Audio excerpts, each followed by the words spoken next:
Good morning, students. இன்னைக்கு நம்ம bullet test number 28ல இருக்கோம்.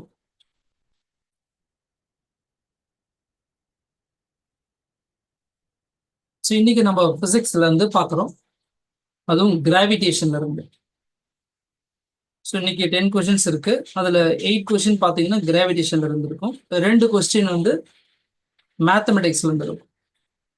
ஸோ ஆன்சர் எழுதுறீங்களா? ஃபர்ஸ்ட் கொஸ்டினுக்கு first question, write the SI unit of gravitational constant.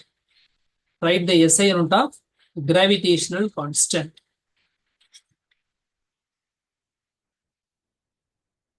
Second question, acceleration due to gravity. Acceleration due to gravity is dash. So gravity அப்படின்னு meaning என்ன அர்த்தம்னா, இது வந்து கிராவிடேஷனல் ஃபோர்ஸ் பை எர்த். அதாவது எர்த்தால கிடைக்கக்கூடிய அந்த கிராவிடேஷனல் புல்லு தான் நம்ம கிராவிட்டின்னு சொல்றோம். மற்ற பிளானட்டுக்கு எல்லாத்துக்கும் நம்ம என்ன சொல்லுவோம், ஜென்ரலாகவே கிராவிடேஷனல் ஃபோர்ஸ் தான் சொல்லுவோம். பட் எர்த்துக்கு மட்டும் தனி நேமா என்ன பண்றோம், ஸ்பெஷல் நேமா கிராவிட்டின்னு வச்சுருக்கோம். அப்போ ஆக்சலரேஷன் டியூ டு கிராவிட்டினா எர்த்தால கிடைக்கக்கூடிய ஆக்சலரேஷன் ஒரு ஆப்ஜெக்ட் மேல எவ்வளவு இருக்கும், அதான் ஜி, ஸ்மால் ஜின்னு சொல்லுவாங்க. அதனுடைய வேல்யூ கேட்டிருக்கேன், வித் எஸ்ஐ நோட்டோட எழுதணும். எழுதிருப்பீங்கன்னு நினைக்கிறேன். Question number 3. இப்போ நம்ம லாஸ்ட் கிளாஸ்ல பார்த்துருப்போம், எர்த்தோடைய மாஸ், மூனுடைய மாஸ்லாம் பேசுவோம். அப்போ இந்த கம்பேர் பண்ணும்போது எத்தனை மூன் சேர்ந்துச்சுன்னா ஒரு எர்த்து கிடைக்கும் அப்படின்னு சொல்லியிருப்பேன். நான் வந்து எழுத பார்க்கலாம். How many moons, அதாவது எத்தனை மூனுடைய மாஸ் சேர்ந்து ஒரு எர்த்து கிடைக்கும் அப்படிங்கிறது தான் கொஸ்டின்.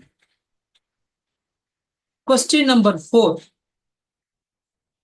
இப்ப எப்படி நம்ம மாஸ் கம்பேர் பண்றோமோ அது போல ரேடியஸும் பாத்தீங்கன்னா மூனோட ரேடியஸ் கம்பேர் பண்ணும்போது அதோட ரேடியஸ் வந்து சில டைம் மல்டிபிள் ஆயிருக்கும். அப்ப எத்தனை டைம் ரேடியஸ் ஆஃப் மூன் வந்து equal to radius of earth. சரிங்களா? So relation between radius of earth and moon அப்படிங்கிறது தான் question. Question number 5. Suppose your weight is 120 Newton. Suppose your weight is 120 Newton in earth. எர்த்ல நீங்க 120 Newton வெயிட்ல இருக்கீங்க. Then what will be the weight of your body in moon? அப்ப மூன்ல நீங்க எவ்வளவு wait feel பண்ணுவீங்க அப்படிங்கறத எழுதுங்க. So suppose your weight is 120 Newton in the earth, then what will be the weight of you in the moon அப்படிங்கிறது தான் first.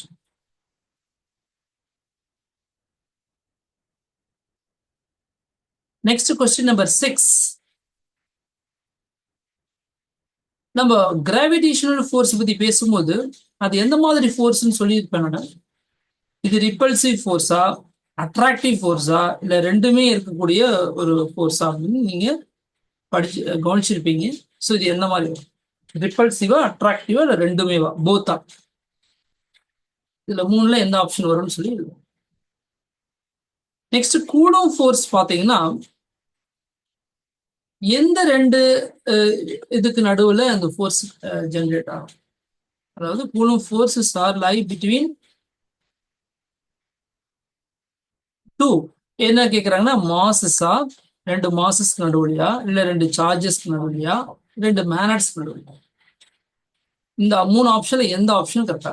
கூலோம் force வந்து மாசஸ்க்கு நடுவுல வருதா, ரெண்டு மாசஸ்க்கு நடுவுலையா, இல்ல ரெண்டு சார்ஜஸ்க்கு நடுவுலையா, இல்ல ரெண்டு மேனட்ஸ்க்கு நடுவுல இருக்குமா அப்படிங்கிறது question. Question number 8. SI unit of gravitational force. SI unit of gravitational force. இது வரைக்கும் கிராவிடேஷனல் இருந்து கேட்டிருந்தேன்.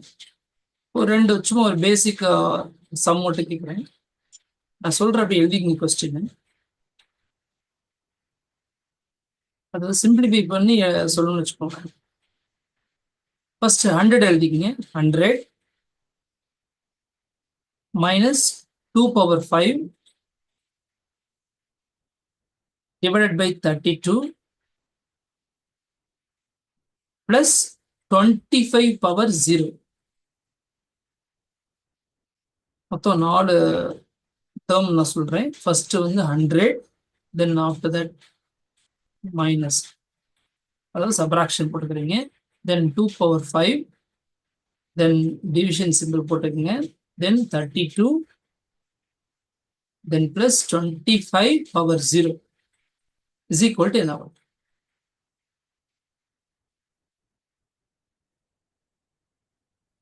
Question number 10. 100 divided by 100 divided by 100. 100 divided by 100 divided by 100. 300 போட்டுக்கிறீங்க. ரெண்டு அந்த 100க்கு நடுவில் டிவிஷன் சிம்பிள் மட்டும் போடலாம். 100 divided by 100 divided. Sorry. 100 divided by 100 divided by 100. Okay. Equal to என்ன வரும்னு சொல்லி ஆன்சர் போடுங்க. அவ்வளோதான். அநேகமாக முடிச்சிருப்பீங்கன்னு நினைக்கிறேன். முடிச்சிட்டீங்கன்னா உடனே என்ன பண்ணுங்க, ஃபோட்டோ எடுத்து அமைச்சிருங்க. இதுக்கான ஆன்சர் நம்ம லைவ் கிளாஸில் டிஸ்கஸ் பண்ணிக்கலாம்.